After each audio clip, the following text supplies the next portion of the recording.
اس کو ہم ایک بار دوبارہ سے دہرا لیتے ہیں۔ ہم کسے کہتے ہیں بچوں؟ ہم اس نظم کو کہتے ہیں جس میں اللہ تعالیٰ کی تعریف بیان کی جائے۔ حمد اس نظم کو کہتے ہیں جس میں اللہ تعالیٰ کی تعریف بیان کی جائے۔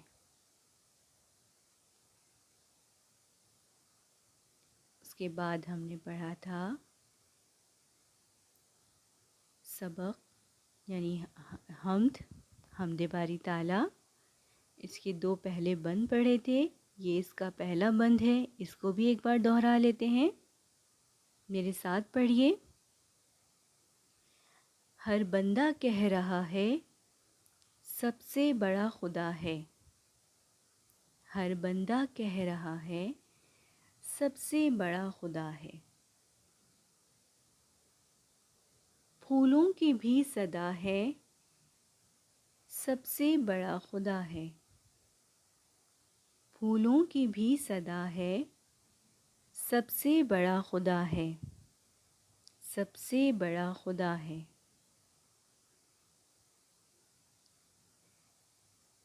دوسرا بند، شمس و قمر کو دیکھو شجر و حجر کو پرکھو۔ شمس و قمر کو دیکھو شجر و حجر کو پرکھو۔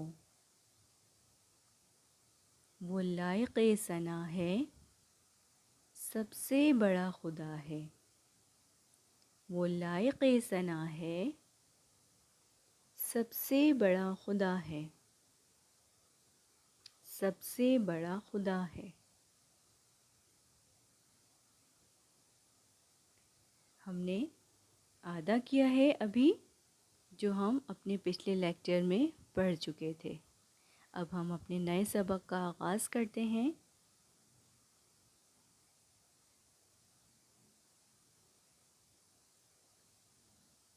آج ہم اس کے آخری 2 بند پڑھیں گے۔ صفحہ نمبر 1، اس کا تیسرا بند ہے یہ۔ میرے ساتھ پڑھیے اور سب لوگ اپنی انگلی رکھیے۔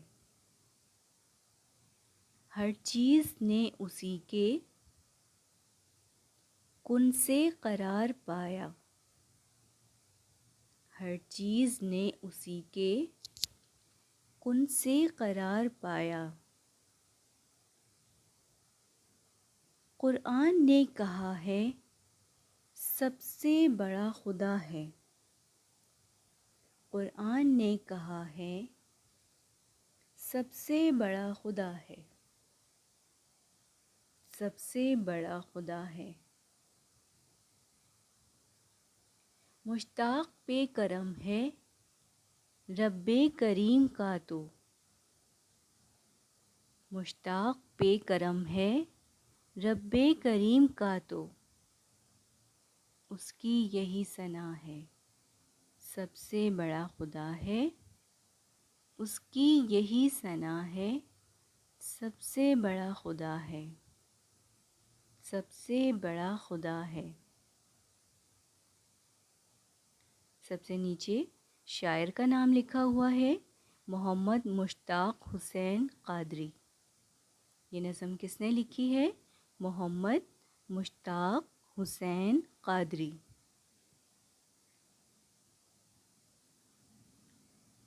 بچوں، شاعر کا جو یہاں نام لکھا ہوا ہے محمد مشتاق حسین قادری، تو مشتاق کے اوپر آپ کو ایک علامت لگی ہوئی نظر آ رہی ہے۔ اس طرح کی علامت، یہ علامت کیا کہلاتی ہے؟ یہ علامت تخلص کی علامت ہے۔ یعنی کہ شاعر کا جو نام اس کی اپنی نظم میں یا شعر میں استعمال ہوا ہے وہ اس کا تخلص کہلاتا ہے۔ تو یہ مشتاق کے اوپر اس طرح کی جو علامت لگی ہوئی ہے، اس طرح کی یہ تخلص کی علامت ہے۔ تو مشتاق جو ہے وہ شاعر کا تخلص ہے۔ اور تخلص کہاں استعمال ہوتا ہے؟ شعر کے آخری بند میں، یعنی کہ بند کے آخری شعر میں یا پھر آخری بند میں یا پھر آخری شعر میں.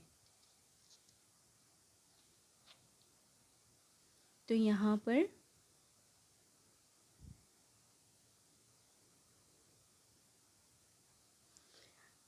مشتاق کے اوپر ایک علامت لگی ہوئی ہے. پہلی لائن میں مشتاق پہ کرم ہے، تو یہاں پہ شاعر کا جو تخلص استعمال ہو رہا ہے. ٹھیک ہے، پہلے ہم اپنے تیسرے بند کی وضاحت کر لیتے ہیں، اس کے بعد ہم پھر آخری بند کی وضاحت کریں گے. ہر چیز نے اسی کے کن سے قرار پایا. بچوں، کائنات میں اللہ تعالیٰ نے جتنی بھی چیزیں بنائی ہیں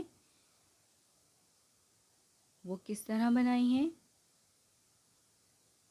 قرآن پاک میں اس بات کا ذکر ہے کہ جب اللہ تعالیٰ کسی بھی کام کو کرنے کا ارادہ فرماتا ہے تو اللہ تعالیٰ کہتا ہے کن، یعنی کہ ہو جا. کن کے اردو میں معنی ہوتے ہیں ہو جا. فیکون، اور وہ ہو جاتا ہے. فیکون، اور وہ ہو جاتا ہے. تو اس شعر میں اسی بات کا ذکر ہو رہا ہے کہ اللہ تعالیٰ کے حکم سے، یعنی اللہ تعالیٰ کے کن کہنے سے ہر چیز کائنات کی بنی ہے. کائنات میں جتنی بھی چیزیں ہیں وہ اللہ تعالیٰ کے کن سے ہی پیدا ہوئی ہیں یا پھر تخلیق ہوئی ہیں. اللہ تعالیٰ جب بھی کسی کام کا ارادہ فرماتے ہیں تو کہتے ہیں کن.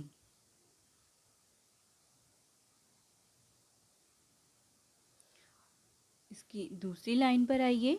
قرآن نے کہا ہے سب سے بڑا خدا ہے، سب سے بڑا خدا ہے. یعنی قرآن بھی اس بات کی گواہی دیتا ہے کہ اللہ تعالیٰ کی ذات سب سے بڑی ہے. اللہ تعالیٰ سے بڑا کوئی بھی نہیں ہے. اللہ تعالیٰ بڑائی، بزرگی اور عظمت والا ہے. اور یہ گواہی کون دے رہا ہے؟ قرآن پاک. بچوں، جب ہم قرآن پاک کو ترجمے کے ساتھ سمجھ کر پڑھتے ہیں تو ہمیں قرآن پاک میں جگہ جگہ یہ بات واضح نظر آتی ہے کہ قرآن اللہ تعالیٰ کی بڑائی بیان کرتا ہے، اللہ تعالیٰ کی عظمت بیان کرتا ہے. تو اس لائن میں بھی یہی کہا جا رہا ہے کہ قرآن نے خود گواہی دی ہے کہ اللہ تعالیٰ سب سے بڑا ہے، اسی کی ذات سب سے بڑی ہے اور وہ ہر چیز پر قادر ہے، وہ ہر کام کرنے پر قادر ہے. کائنات میں جتنی بھی چیزیں بنی ہیں اسی کے حکم سے بنی ہیں. وہ کہہ دیتا ہے کن تو چیزیں بن جاتی ہیں.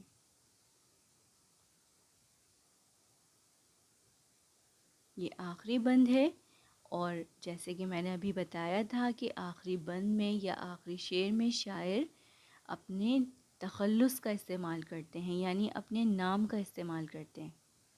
تو اس میں بھی شاعر نے اپنا نام استعمال کیا ہے مشتاق. مشتاق پہ کرم ہے رب کریم کا. تو یعنی شاعر اس شعر میں، اس بند میں اپنے ہی بارے میں بات کر رہے ہیں. شاعر اس آخری بند میں کس کے بارے میں بات کر رہے ہیں؟ اپنے بارے میں بات کر رہے ہیں کہ یعنی کہ ان پر اللہ تعالیٰ کا خاص کرم ہے.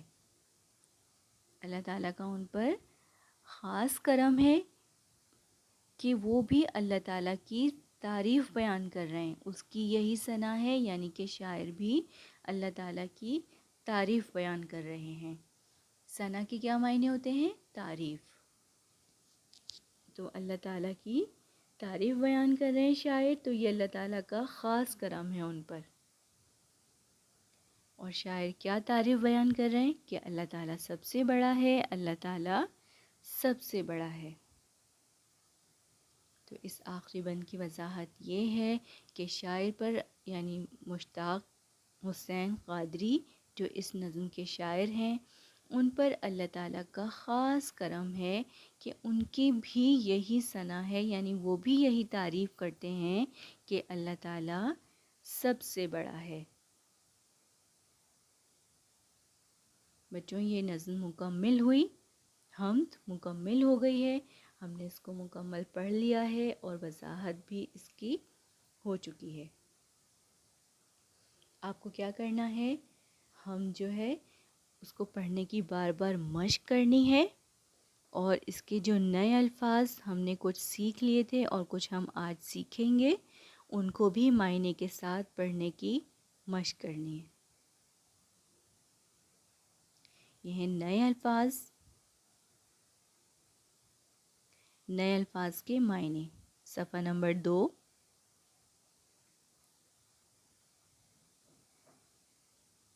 پہلا لفظ ہے صدا، صاد دال الف، صدا۔ اور صدا کے کیا معنی ہیں؟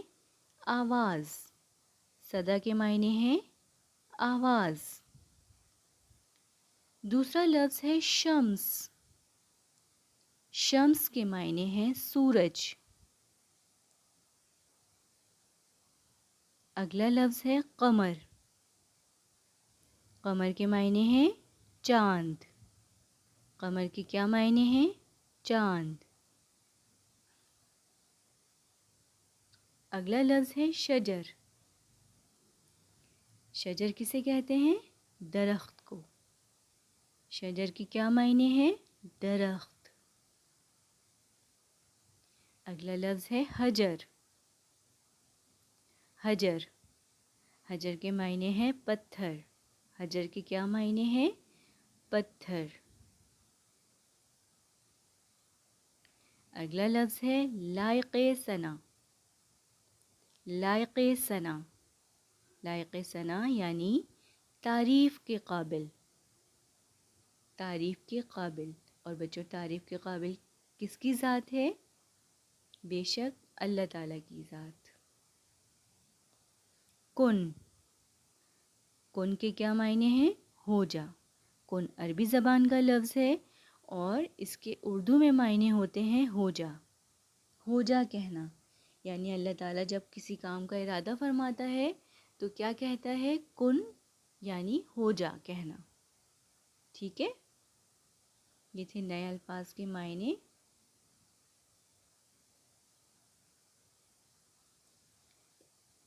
ان کو ایک بار دوبارہ دہرا لیتے ہیں۔ صدا یعنی آواز، شمس یعنی سورج، قمر چاند، شجر کے معنی ہیں درخت، حجر کے معنی ہیں پتھر، لائق ثنا تعریف کے لائق، لائق ثنا کے کیا معنی ہیں؟